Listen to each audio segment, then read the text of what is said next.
Welcome, Mr. Ambassador Deek. Amidst the escalating tensions with Iran and recent events in the region, we appreciate you taking the time to share Israel's perspective with us today. Thank you very much. It's a pleasure to be here with you today. What do you think are the main goals behind Iran's latest operation? What immediate steps is your government taking in response? In general, why did the recent events happen?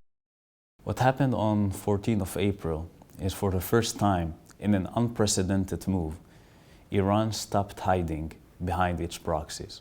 For the first time, it has attacked Israel directly, but it's the first time they have taken a direct action, and that is an unprecedented move, both by capacity, launching such a large-scale attack, and the fact that it has been directed in an unmitigated way towards Israel.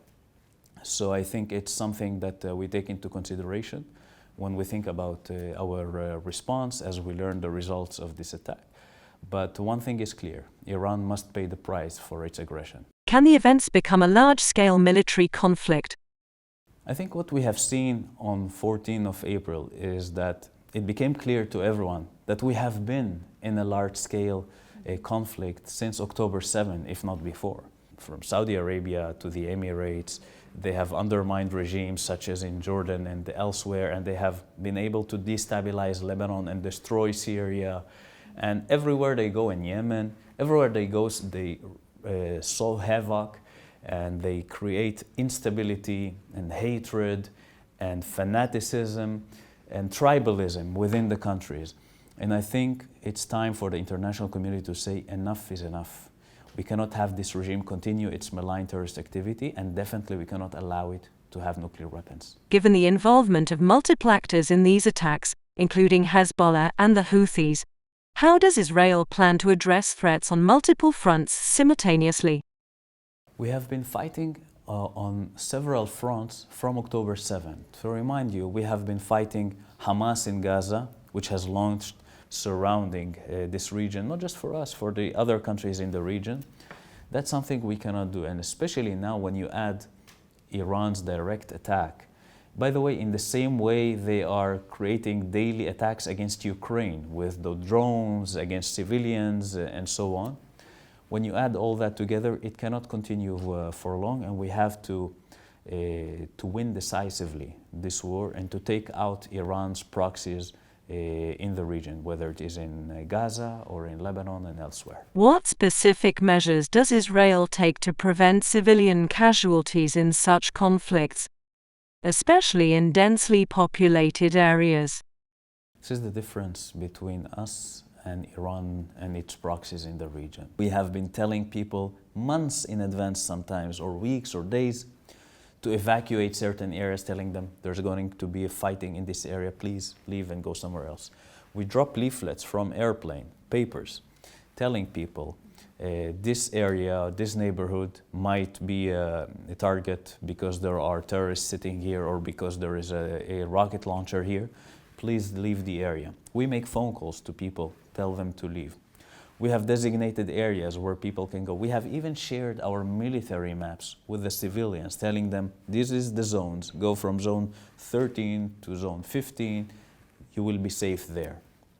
But unfortunately, over and over, we see how Hamas is preventing people from leaving areas. Hamas wants civilians to die because that's how they create a wave of criticism against Israel in the hope that this will stop the war. Because for Hamas, they don't care about people. For them, their own survival is the victory. And that's something we cannot afford. And we have to not just stop Israel from suffering from Hamas, but we need to help the Palestinians stop suffering from Hamas. Against the background of these attacks, Israel received considerable support from its allies, especially the United States and European countries. What support do you expect from the countries of the world in terms of military and diplomatic support? Few things. We expect from the world to do several things. To impose sanctions against Iran to make it stop its malign activity. 4, designate the IRGC, the Revolutionary Guards, as a terrorist organization. And 5, make sure Iran never acquires nuclear weapons ever in the future. Can you provide detailed information about the diplomatic negotiations that took place after the attack, especially the talks with the countries that have historically mediated such conflicts? I can tell you that we have a very close allied relations with the United States. They're our closest friends. So we are still contemplating when and how we would use our right of self-defense and implement it.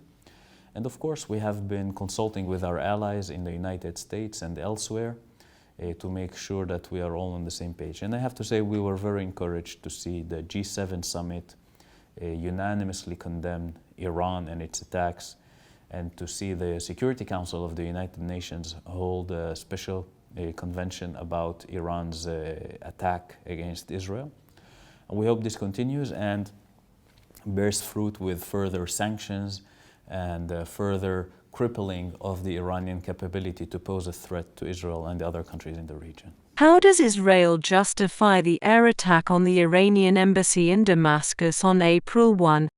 And what was the intended result of this operation? When I see Iranian military, paramilitary advisors sitting in Lebanon, Iranian military should be in Iran, just like our military is in our country. And every country should remain in its own borders. The IRGC is a designated terrorist organization. People from within the IRGC are members of a terrorist organization. And these people and this organization pose an imminent threat to the security of Israel and to the security of all the countries in the Middle East. And therefore, we will always do what we need in order to protect ourselves and protect our civilians from the harm of such terrorist activity. What prevents Israel from achieving lasting peace with Iran?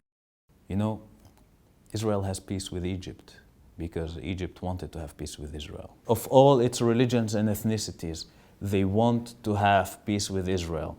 What they do not want is the continuation of this aggressive, oppressive, hateful, chauvinist regime that is torturing its own people in Iran economically, financially, religiously, culturally, in every way possible.